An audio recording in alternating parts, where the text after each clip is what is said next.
Good evening, good evening. Once again, it's your friend, it's your family, True Streets from True Streets. I could have been a pastor. I am the Hood Guru. How's everybody out there doing this evening? Once again, I got the good old pineapple juice.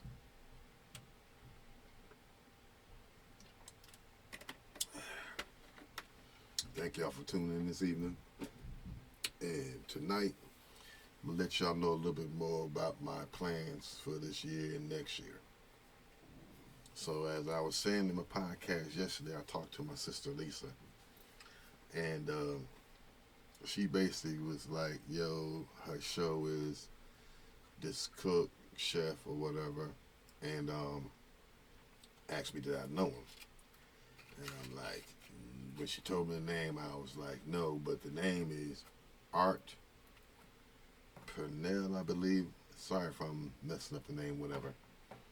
Or Fennell, but she was telling me that this gentleman has a cooking thing where they be cooking, and he has his brother who I think his dad or somebody else be cooking and stuff like that. And said that they hold people be coming from all over. She said they be having some good looking food, and she wants to go. So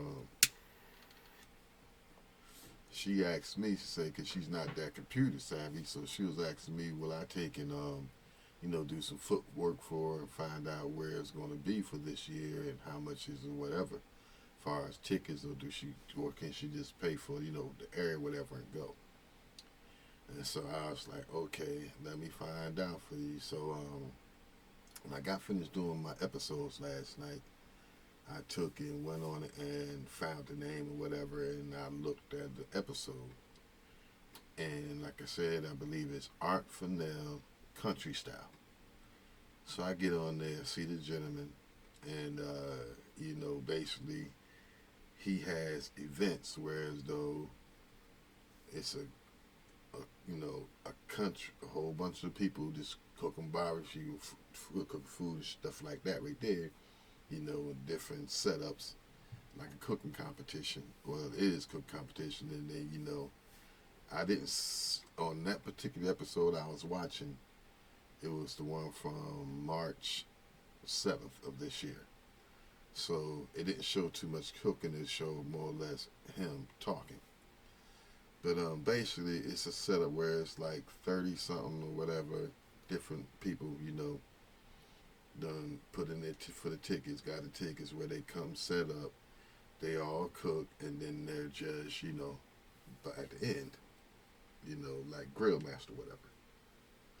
And so basically, she wants to. Then she was like, so the night when I was talking to her, she was like, well, bruh, why don't you go with me? You need to go to it. And I was like, yeah, okay, And I have my own thing going on and stuff, so my time is very limited. Then I'm also, a single father. So I was like, but yeah, I could try to go. You know what I'm saying? Which I can try to go. And so while I'm talking to her, she was like, well, and I was telling her, I said, well, look, if you take and go to the one, and I said, you already know the name, go to on YouTube and then pull up the episode from March, 7th, then you'll see what I was just saying, and they can tell you, the information on how they doing things. And I told he said that he was doing another one coming up, and then it'll finish with the other information, whatever. So I told her that. And then in that instinct, she was like, well, bruh, excuse me, the reason I want you to go is because I want you to see how it is, so then we can enter you in it. You know what I'm saying? And I'm like, hmm, I haven't beat anybody in a while. You know what I'm saying? And I don't do the professional, cooking competitions, but I've showed up quite a few people when it comes down to cooking, put it that way, over the years. And so I'm like, oh, that sounds interesting. And then when I looked out there, it wasn't like they had a whole bunch of food truck setups. It was more or less they had a lot of grill setups, top over, You bring your grill, couple tables, you know, and set up your water and everything like that right there, and whatever you're cooking with. So I was like, I could just throw all that up in the van, everything but the grill, because I'm planning on getting me a custom one. So I was like, okay, that sounds interesting. And then she said, not this year enter, but for next year. So it gives me the time to this one, plus the whole time to the next one for next year. So I was like, that gives me a year, probably like about 14, maybe 15 months, to get it set up to when I go compete there. Or, because you got to get your ticket and you got to, guess it's within the 30 people or whatever. So I got to make sure I do that part. So, but I'm like, but by chance I get to be in it, I'll have enough time to prepare for what I'm going to put down that day. And yes, I say put down because that's just what I do. And it's like my whole life I've been a chemist, you guys would say. I've been mixing stuff since I was a kid just to clean with or whatever. Then I've been mixing drinks to make the drinks taste better.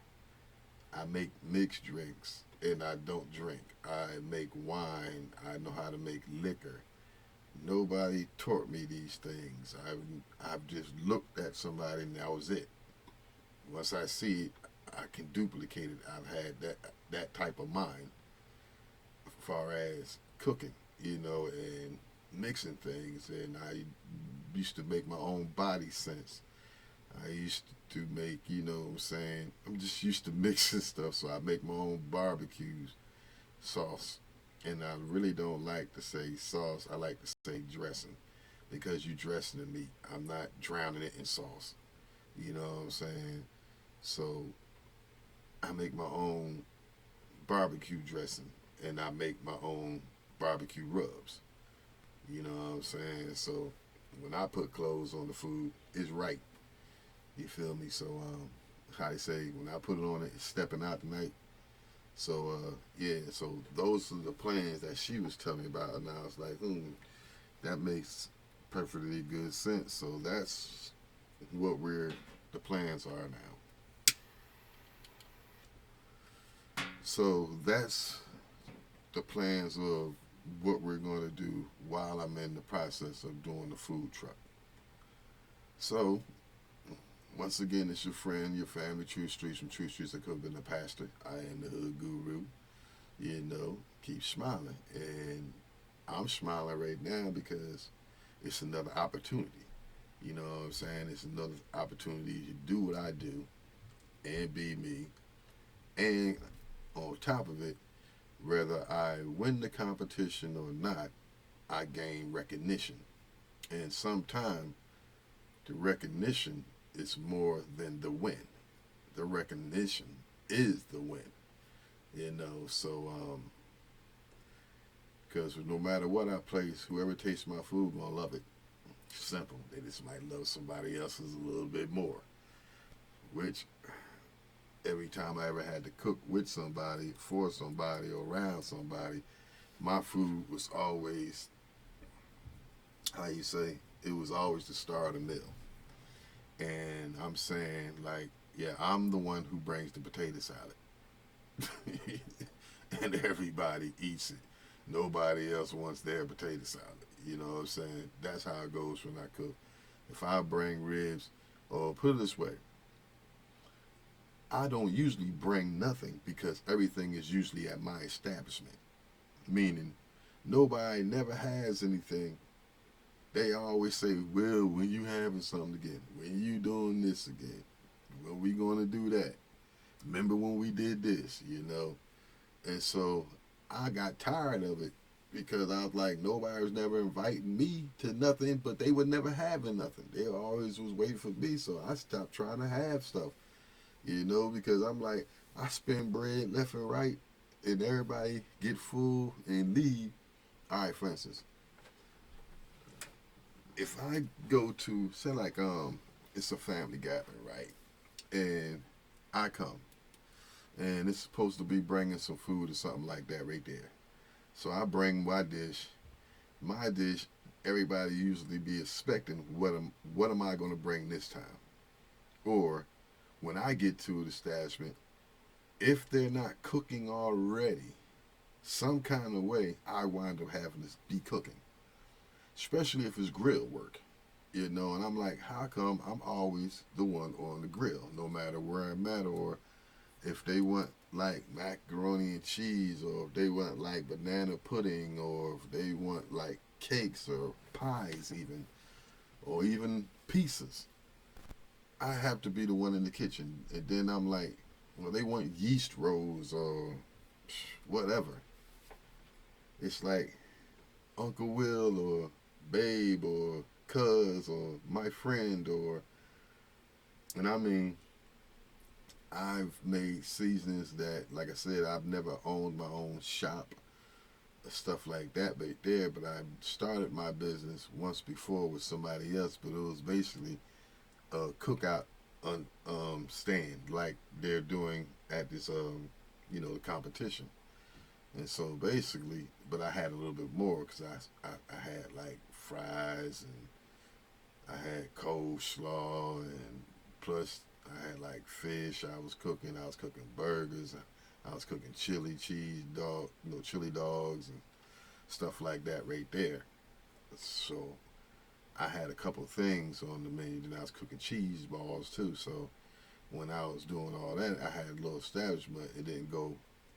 It would have went if I had transportation, but since I didn't, thus I had to leave it alone for a little while. But anyway, so it's like I need to take and get this straight, because I want my sons, like all my sons, I try to teach them how to cook. Besides the oldest one, because I wasn't in his life like I was in my other kids' life.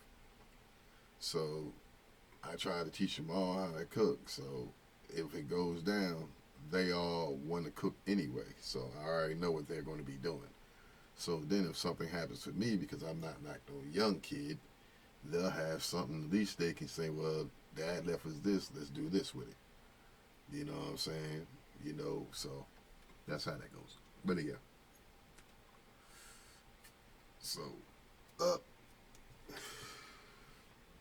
pardon me.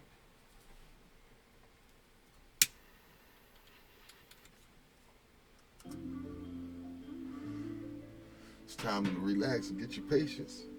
Learn some patience. Get your patience on.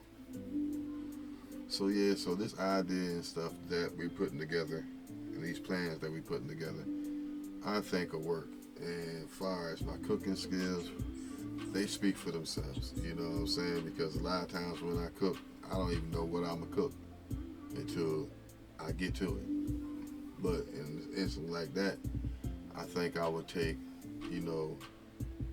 about 50 pounds worth of ribs, 100 pounds worth of brisket, and work that up. Take me some pineapples, some mangoes, some plantains, some skewers, and mess their heads up a little bit. Because that's what I do. Oh, that's what I was thinking about doing. Taking and making my chocolate sauce as my chocolate dressing. And it's like a chocolate and honey type. It's unexplanatory. It's like I can't really explain it, but ladies love it. And because it has chocolate in it. Just like okay, I'm gonna tell y'all about one of my dishes. True statement, right? It's a dish called Miso honey burgers. Okay? So, yes, and the reason it's called a Miso honey burger because it was made back in the Miso honey days. Alright. But anyway, I'm gonna tell you the ingredients to this burger. All right. Challenge to see if you can replicate it. Now, the miso honey burger is one of a kind. It's like no other burger. It's unique even. But let's see, can y'all pull it off? Okay. Now I'm gonna let y'all know the substitutions first. So if you can't, you substitute it with this. Okay. All right. All right. You know the burger's beef. For you people who don't eat beef, use your vegetarian burger as the patty. All right. So now, then you take, but shit, you vegetarians, y'all might can't. I don't know. I had to figure out a different burger for y'all, but the miso honey burger might not work for y'all because there's too much shit you have to substitute. So then it won't be a miso honey burger. It'll be a miso vegan burger, something like that, or miso plant based. But anyway, for the normal people, this is what it is. You get you a Kaiser bun, right? Whether it has the white seeds, I prefer the black poppy seeds, or plain one, but you get you Kaiser rolls. Okay.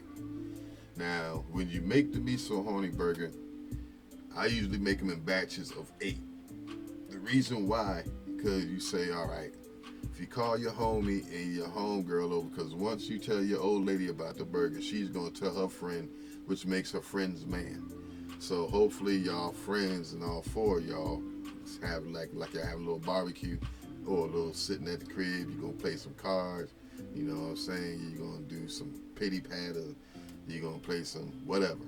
But you're going to have like a little, his and hers little evening. Okay, little couples thing. So this is what you do. I make 8.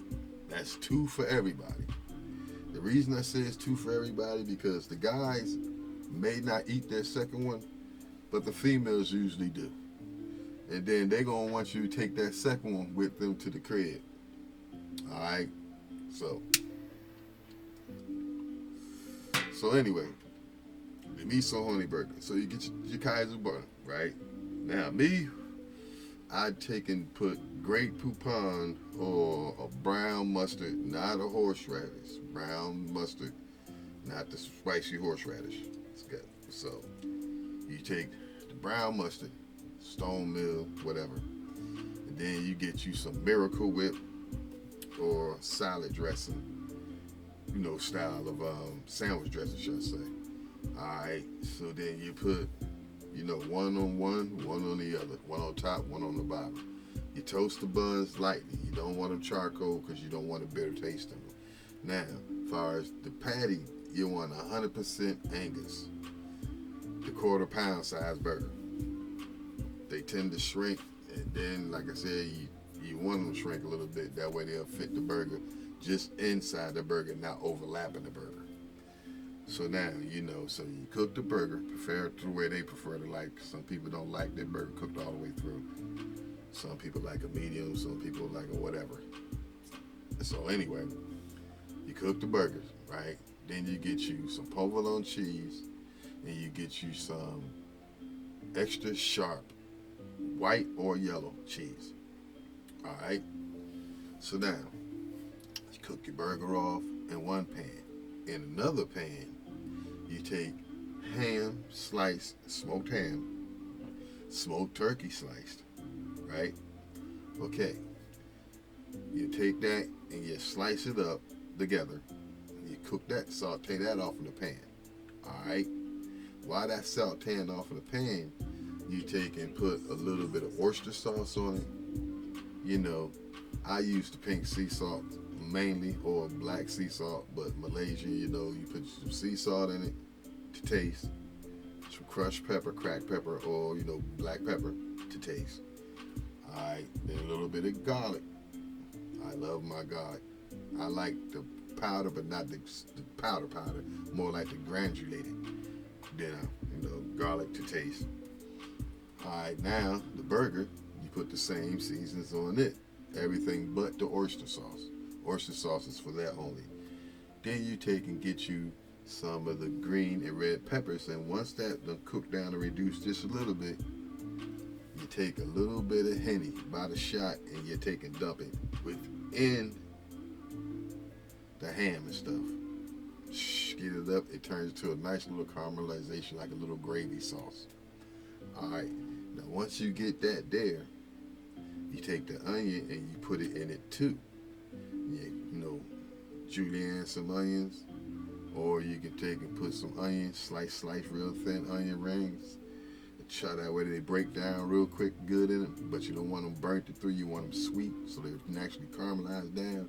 Then you cut that mixture off to the side. Then you take your burgers, and then you take the cheese, and you put the cheese on top of the burger, and then you put one on the button top. All right, you can put them whatever order you want.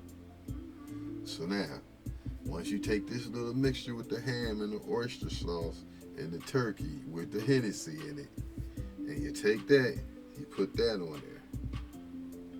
Then you take and get you some shrimp, saute them off, same way, I'm